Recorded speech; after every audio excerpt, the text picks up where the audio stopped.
Hey everyone, मेरा नाम अभिषेक है और आज बहुत दिनों बाद वापस बहुत सारी हिम्मत जुटाने के बाद मैं ग्रेट रणवीर भाई के शो में जा रहा हूँ देखने कि अभिजीत छावड़ा जी मिडिल ईस्ट में जो बहुत ज़्यादा कॉन्फ्लिक्ट है जो कि ब्रह्मांड की शुरुआत से पहले से भी वहाँ एग्जिस्ट करता था उसको कैसे एक बहुत ही शॉर्ट तरीके से समझा रहे हैं. They say podcasts are going to replace books. I don't know about that, but I do think TRS clips will assist your learning process. Why don't you? जितनी बार भी ये लाइन मैं सुनता हूँ कुछ ब्रेन सेल्स मर जाते हैं मेरे. बट फिर रियलाइज़ होता है कि भाई जब आपकी प्रोडक्शन क्वालिटी इतनी अच्छी है और मेरी प्रोडक्शन क्वालिटी जो आपको दिख रही है -5 मेगापिक्सल की, अगर ऐसी प्रोडक्शन क्वालिटी दोगे तो लोग इनको ही तो सुनेंगे ना. We talk about this lack of stability in the Middle East. Like, let's go get into this part of the podcast. What happened historically? What's happening now? So the Middle भाई ऐसे पूछ रहा है जैसे बाप अपने लड़के से पूछता है, अबे फेल कैसे हो गया ये बता मुझे तू. East, historically, if you go back a couple of centuries, was part of the Ottoman Empire. The Ottoman Empire was this massively powerful empire. Not even couple of century, until the First World War this whole area was occupied by the Ottoman Empire. हाँ लेकिन हाँ धीरे धीरे Britishers ने और French ने उनके हिस्से को जैसे धीरे धीरे कब्जाना शुरू कर दिया था कुछ कुछ एरियाज़ में. बट या जनरल मिडल ईस्ट पूरा का पूरा, इवन साउथ ईस्ट एशिया सारा का सारा इनके ही कब्जे में था. Based out of Constantinople, north Africa. Istanbul, and it encompassed the Middle East. It also encompassed significant parts of Europe. And the ruler was the Ottoman Sultan, the Caliph, right? Now, in the 19th century, the Ottoman Empire began becoming decrepit, weak internally, right? The steel went out of the spine. The harem and the eunuchs took over in the court, and the military affairs were left to various governors, etc. So there was this massive weakness that started creeping in. In fact एक नाम था Turkish Ottoman empire के लिए during the 19th century कि इसको कहते थे सिक man of Europe. In the 19th century, the Europeans called the Ottoman Empire, they called Turkey the sick man of Europe. Right? अबे So यार भाई बिल्कुल मैंने इसे पहले नहीं देखा हुआ है, पहली बार देख रहा हूँ अभी ये वाला clip. there were all these tribal factions in the Middle East. The Hashemite, Trust me, bro. faction, the Syrians, lots of the different tribal factions in the Middle East that sought independence from the Turkish yoke, from the Ottoman yoke, Why? because everybody wants to rule themselves. हर किसी को राजा बनना है. लड़के क्या कर रहा है तू? किसको नहीं होता अपना खुद का बॉस बनने की चाहत. They, the Arabs did not want to be लसन ruled वाली by बातें कर Turks. रहा है यार. Right? It's just ethnic rivalry. It's an ethnic thing. I want to be ruled by myself. I want self-determination, autonomy, all that, and it's all. दुनिया में दो तीन ही चीज़ें होती हैं जो लोगों को चाहिए होती हैं. पावर, पैसा नहीं बोलूँगा, लस्ट, ये वाली चीज़ें, यही यही दो तीन चीज़ें मोटिवेशन होती है लोगों की. क्यों कोई लड़ाई करना चाहेगा? क्योंकि वो खुद पावरफुल बनना चाहता है. It's all about power, control, prestige, wealth, all those things. Yeah, why should they be wealthy at our expense? Let's keep our wealth for ourselves and that sort of thing. Then the First World War happened. Turkey sided with Germany. It was defeated. It was nearly partitioned and broken apart. But Mustafa Kemal Atatürk ensured that the West was defeated, and he created a smaller nation of. Mustafa Kemal Ataturk यार one of the greatest figures in history है. जिस बंदे को भी इसके बारे में नहीं पता, पढ़ो ज़्यादा इस बंदे के बारे में. बहुत कुछ सीखने के लिए है कि इंसान से. और कई आजकल की टाइम पे आज अगर आप कहीं सुनोगे कहीं पाकिस्तान में या कहीं ऐसी कंट्रीज़ में, टर्की में भी ऐसे लसन लोग हैं जो इस बंदे को अब जज करते हैं अपने स्टैंडर्ड के हिसाब से. खुद की औकात कुछ है नहीं. One of the greatest figures in history are very very very interesting. Turkey out of it. In the second half of the First World War, the British promised the ruler of Mecca that they would support an independent Arabian nation, or Saudi Arabia essentially, yeah, if they provided support to the British against the Ottoman Empire. So the British fomented these divisions. They all जिन लोगों ने Lawrence of Arabia के बारे में सुना है उनको पता होगा, या जिनको पता है लॉरेंस ऑफ अरेबिया का क्या सीन है उनको पता होगा ये क्या बता रहे हैं इस time. divide and rule policy, yeah, What was in Saudi Arabia back then? oil. But what was it as a country? Like, what was it called? There was a region called the Transjordan. There was a region called Hejaz, kingdom there of was the Hejaz. Meccan Kingdom. Okay. Various kingdoms were there in this Like region. tinier basically kingdom of Hejaz. countries. Smaller, yeah, smaller. But they took one of these guys as their client and they promised him the entire peninsula. In essentially the entire peninsula in exchange for support to the British against the Ottoman Empire. Because until that time the Ottoman Empire still ruled over this region. And the British sought this because of the very strategic Suez Canal. Right? So they had already taken ownership of Suez and the Suez Canal region from the Egyptians because the Egyptian economy was, engineered into a near bankruptcy. And that's why the ruler of Egypt was forced to sell his stake in the Suez Canal Company to the British, and the British took over. The Suez Canal was Egypt पे rule था यार Britain का de facto भाई. built in 1859 or 69 or something like that. Very rookie input here, but this is for people who are hearing the word Suez Canal for the first time. Basically, your naval trade is very important for your यार इसकी शरीर में कोई दिक्कत है क्या? अबे यार. economy, and the naval trade for the British, especially when they're importing things from India and Asia in general, they would have to go around South Africa, which is a much more dangerous sea route. Dangerous नहीं है लड़के. South Africa नहीं, पूरा African continent के दूसरी side से जाना पड़ता है. इधर से जाते हो तो आप अरेबियन सी से होते हुए रेड सी में जाते हो, रेड सी से होते हुए सुएज कैनाल क्रॉस करके डायरेक्ट मेडिटेरेनियन में और सदर्न यूरोप एक्सेस कर लेते हो आप. दूसरा रास्ता इससे लगभग 4 गुना या 5 गुना बड़ा है, या शायद 7 गुना बड़ा है, I don't know. There's piracy, there is storms. It's piracy इस रास्ते में भी है क्योंकि पायरेसी मेजर है सोमालिया के एंड पे, और सोमालिया वाला एरिया यहाँ पड़ ही जाता है. जब आप रेड सी में एंटर करते हो तो हॉर्न ऑफ अफ्रीका से होते हुए एंटर करते हो और वो सोमालिया ही है. etc. etc.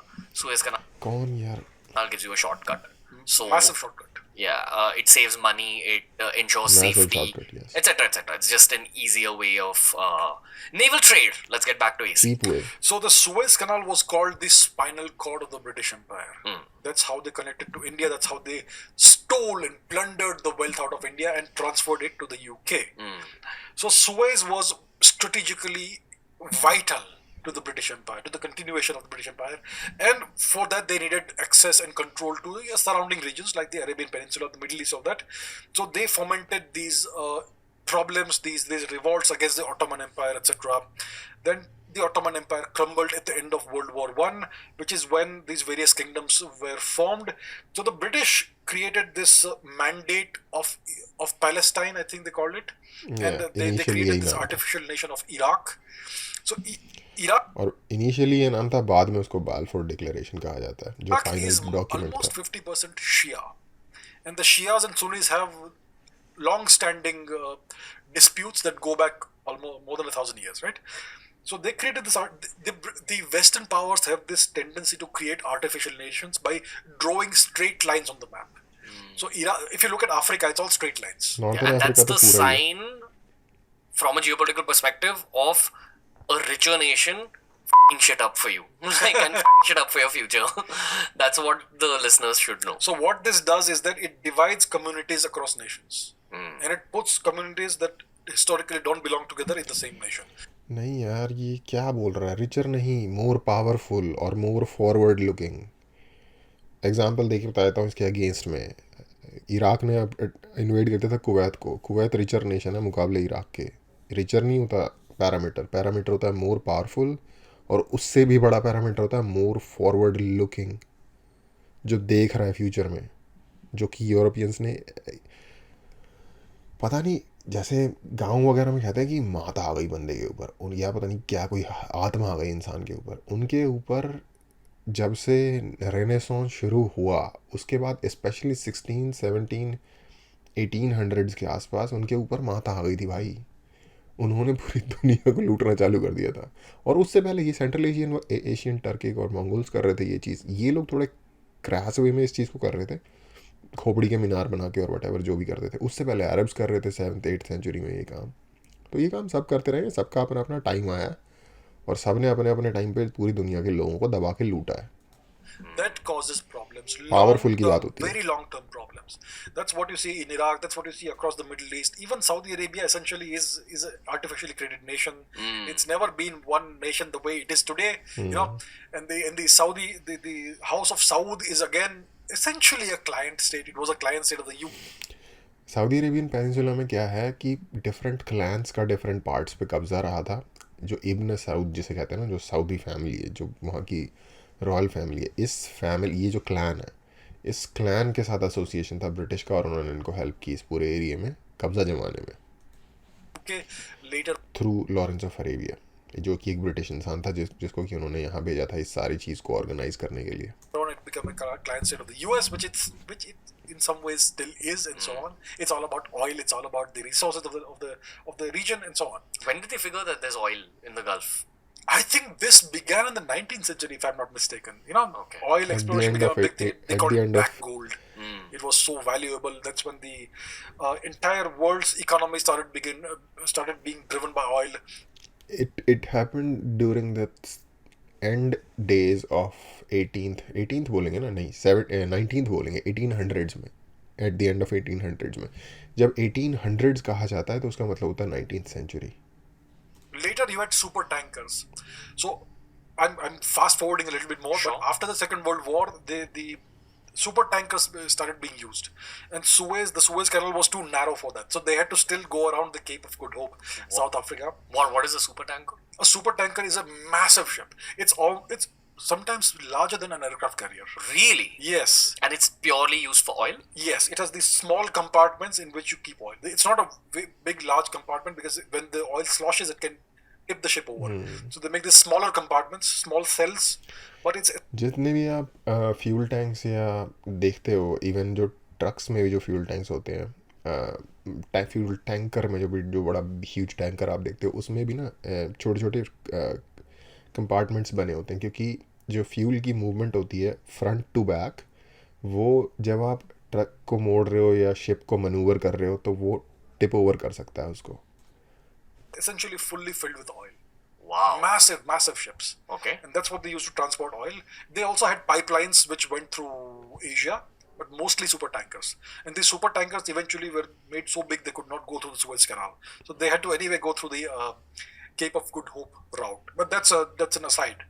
So all of these things were Cape of Good Hope South Africa का मोस्ट सदर्न पार्ट है, टिप है. happening. The First World War saw the fragmentation of the Ottoman Empire, the nascent creation of what would later on become Israel, and that's where all the territorial disputes started. Two communities, two sets of people seeking the same territory. It was once called the land of the Philistines, later it was called Palestine. The British mandate of Palestine, they started settling Jews there. After World War II, they had suffered the Holocaust and they sought a Jewish nation.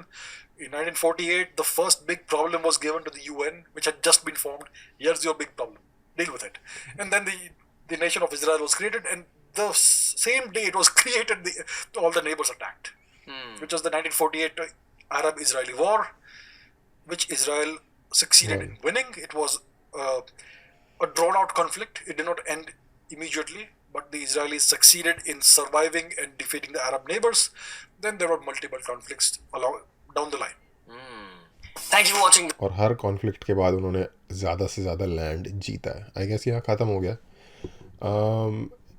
इन्होंने majorly cover किया कि जो Britishers ने organise किया था Arabs और Turkish conflict, एक उन्होंने उस सब्जेक्ट को टच किया. उसके रीजंस में इन्होंने टच किया सुएज कनाल की इम्पोर्टेंस और ऑयल डिस्कवरी वहाँ पे. ऑयल जिन लोगों को नहीं पता, जो सदर्न जो अरेबियन पेनिनसुला है जिसमें ये सारी कंट्रीज हैं, Saudi Arabia, Oman, Yemen, UAE, कतार, बहरीन, ये सारी कंट्रीज उसके अंदर आती हैं. तो ऑयल जो है वो मेजरली है ईस्टर्न साइड पे इस पेनिनसुला के, और उस ज़्यादातर एरिया में जहाँ पे मेजॉरिटी ऑयल फील्ड्स हैं वहाँ पे एक्चुअली जनसंख्या भी जो है वो शियाज़ की है ज़्यादा मेजॉरिटी. उसके साइड में स्ट्रेट ऑफ हरमुज़ है नेक्स्ट टू इट, और स्ट्रेट ऑफ हरमुज़ की दूसरी साइड पे ईरान है. तो कॉन्फ्लिक्ट प्रोन एरिया तो वो वैसे भी रहता ही है. बट एनीवे, तो ये इन्होंने एरियाज टच किया और एंड में इन्होंने लाइक कैसे इज़राइल बना, और फिर वो एक परमानेंट प्रॉब्लम वहाँ पे इज़राइल और अरब नेशंस की जो है उसके बारे में उन्होंने डिस्कस किया. बहुत सारे एक्चुअली और भी डीपर इश्यूज हैं. ईरान इराक का इशू है गल्फ़ में, जिसको इन्होंने टच नहीं किया. या और भी, और ऑफ कोर्स यार इतने छोटे टाइम में बताना बहुत ही मुश्किल है। और उन्होंने बिल्कुल ही लाइक लास्ट 100 to 150 ईयर्स के उसको कवर किया है, कि टाइम पीरियड को, और उसमें क्या क्या हुआ उसको कवर किया है। तो एक्चुअली ये 3-4 हज़ार साल 5 हज़ार साल पहले भी जा रही है ये हिस्ट्री, क्योंकि एक्मेनिड्स वगैरह और जो पर्शियन एम्पायर्स थे वो उतने ही पुराने हैं। बट एनीवे, इंटरेस्टिंग था, बात करने में मज़ा आया इसके बारे में। देखने के लिए थैंक यू।